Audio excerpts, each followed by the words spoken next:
Desde la bombón asesino que se creía intocable y el público la hundió en 3 semanas, hasta el youtuber que pensó que podía destruir a una mujer en vivo frente a millones de personas y terminó huyendo por la puerta de atrás en plena madrugada. Estos son las caídas más satisfactorias en la historia de la Casa de los Famosos México. Ninel Conde no llegó a la Casa de los Famosos México a competir, llegó a ganar, y el problema no fue su ambición. El problema fue que lo dejó ver demasiado. Tercera temporada, elenco completo, y Ninel era la figura más grande del cartel, con el sueldo semanal más alto de todos los participantes, aproximadamente 580,000 pesos por semana. El público la recibió con expectativa, sus compañeros la recibieron con respeto. Pero muy pronto, algo empezó a cambiar. El público empezó a notar que detrás de la sonrisa había una jugadora que movía piezas sin que nadie lo viera. La percepción de que Ninel influía en las decisiones de nominar de sus compañeras Elaine Haro y Priscila Valverde para proteger sus propios intereses, y después vino el conflicto con Alexis Ayala. Durante una prueba de presupuesto, Alexis le gritó "quítate" a Elaine en medio de una dinámica contrarreloj. Ninel lo convirtió en un episodio de violencia de género. Se negó al diálogo, acusó, escaló. Las redes empezaron a hablar de falso feminismo, y entonces apareció el video que lo cambió todo. El mismo que mostraba que Ninel había fallado en esa prueba, y que después le dijo a sus compañeros que no había sido así. El público la vio, tomó nota, y no lo olvidó. Semana a semana el apoyo fue cayendo. Y cuando llegó la tercera gala de eliminación, con 5 nominados en la placa, el resultado fue contundente. 16.300.000 votos. 45% más que la gala anterior. Guana salvado. Facundo salvado. Alexis Ayala salvado. En el carrusel final quedaron Mar Contreras y Ninel Conde. Por decisión del público, quien abandona la Casa de los Famosos México esta noche. Eres tú, Ninel. La cámara la captó en shock. Caminó lento hacia la salida. Del otro lado, Mar Contreras corría a abrazar a sus compañeros entre gritos de celebración. En redes, el hashtag El País Está Feliz se volvió tendencia nacional en minutos. El público no olvidó y tampoco perdonó. Pero lo más revelador vino después. Días más tarde, Ninel apareció en un video insinuando que ella había pedido salir, que ya estaba cansada. Su amigo fue más directo. Ya estaba firmado eso. Chavas, ¿pa' qué votaron? El internet no se dividió, se burló. Porque la cara de Ninel Conde esa noche, cuando Galilea leyó su nombre, no era la de alguien que tenía todo bajo control. Era la cara de alguien que no lo vio venir. Y lo que terminó de enterrar la versión oficial fue esto. Canceló múltiples entrevistas ya programadas y resulta que ya tenía compromisos laborales para después de su salida.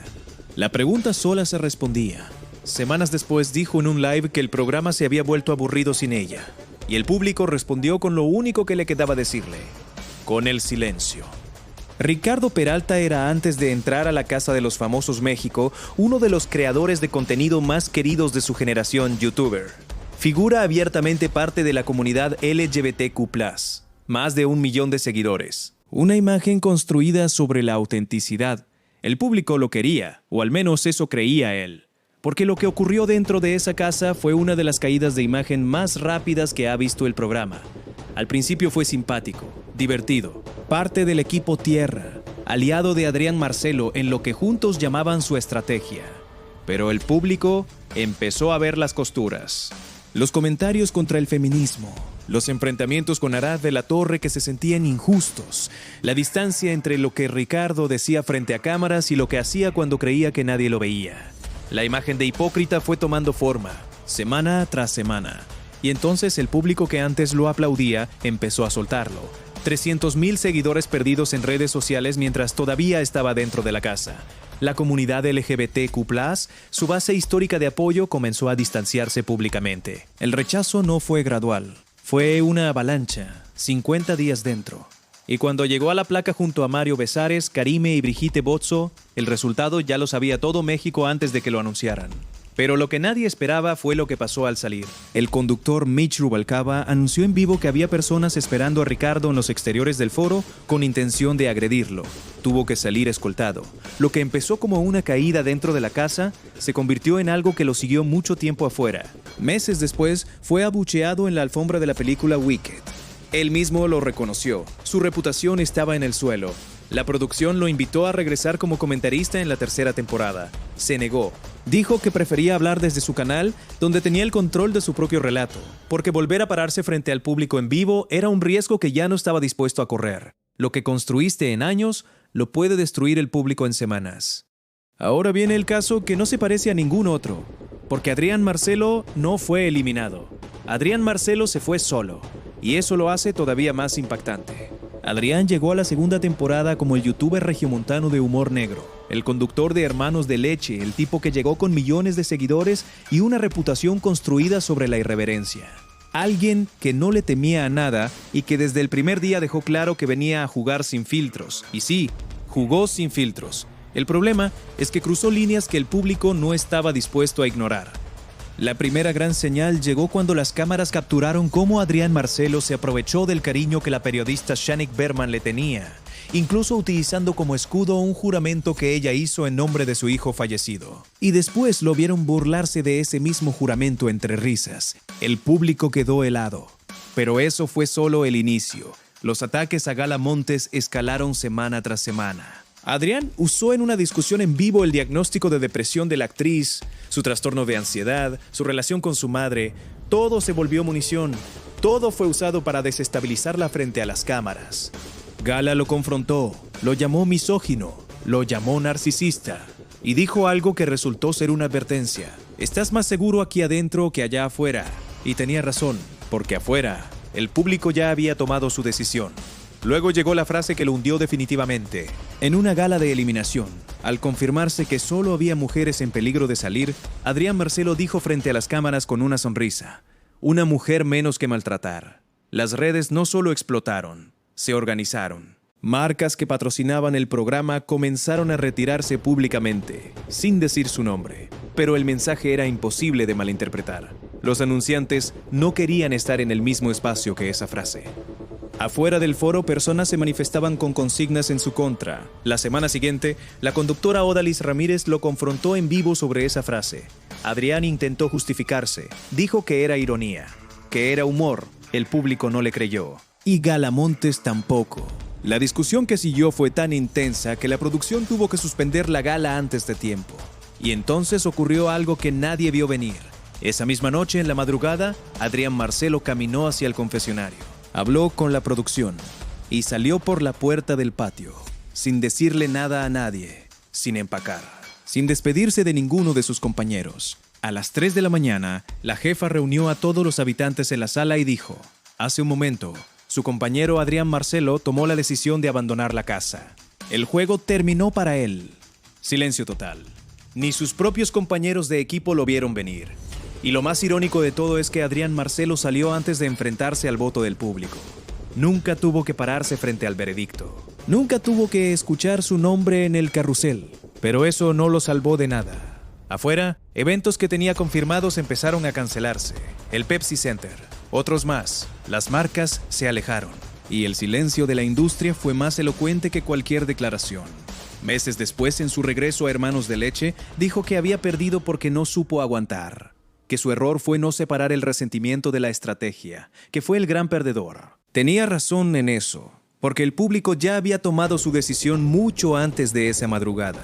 Él solo se adelantó a lo inevitable, y salir corriendo no fue una victoria. Fue la confirmación de todo lo que el público ya pensaba. Sean Cheong llegó a la segunda temporada como el actor cubano que pocos conocían, pero que muchos estaban dispuestos a descubrir. Y al principio, la novedad le funcionó. Se salvó de la eliminación 3 semanas consecutivas, 3 veces seguidas sin que el público lo tocara. Pero el público empezaba a ver cosas que no le gustaban. Las acusaciones se fueron apilando. Tocamientos que sus compañeras Brigitte Bozzo y Gala Montes señalaron como inapropiados. La percepción de que su amistad con Ricardo Peralta era táctica, no genuina. Y el rumor que nunca pudo sacudirse del todo, que había escupido en la comida de sus compañeros. Sean lo negó. Pero el público ya tenía una imagen formada. Y cuando en una conversación minimizó la poca preparación académica de Wendy Guevara, la ganadora de la primera temporada y una de las figuras más queridas del programa, las redes no lo dejaron pasar. 57 días dentro de la casa, y en su primera nominación real fue eliminado. Brigitte Bozzo, que ya iba en su 6ª nominación, lo venció sin mayor drama. Al salir dijo que tenía miedo de lo que lo esperaba afuera, y tenía razón. Poco después, se supo que había viajado a Miami para recibir terapia psicológica. Su amigo Julio Camejo lo confirmó. No fue uno de los que el público acogió. Cian mismo lo reconoció afuera. El reality me superó. Estoy muy arrepentido. La declaración más honesta de toda su participación. Lástima que llegó cuando ya no cambiaba nada. Mariana Echeverría entró a la segunda temporada en uno de los mejores momentos de su carrera. Me caigo de risa. El programa Hoy, el Hotel VIP, proyectos encadenados, presencia en redes, ingresos de patrocinios. El público la conocía. Y al principio, eso contaba, pero muy rápido, las cámaras empezaron a mostrar algo que la gente no esperaba. Un control excesivo en la cocina. Una actitud que sus propios compañeros de cuarto describían como autoritaria. Y la percepción cada vez más clara de que Mariana jugaba un doble juego, diferente con unos, diferente con otros. Arap de la Torre lo dijo directo en la nominación. Le doy 2 puntos a Mariana porque está tratando muy mal a la gente. Está jugando un doble juego. Quiere manipular. Pero fue la pelea por un mango con Brigitte Bozzo lo que lo cambió todo. El clip se volvió viral en horas. Y de pronto, Mariana ya no era la conductora carismática que la gente conocía. Era la del mango. El hashtag Fuera Mariana se volvió tendencia. El público se organizó para votar en su contra.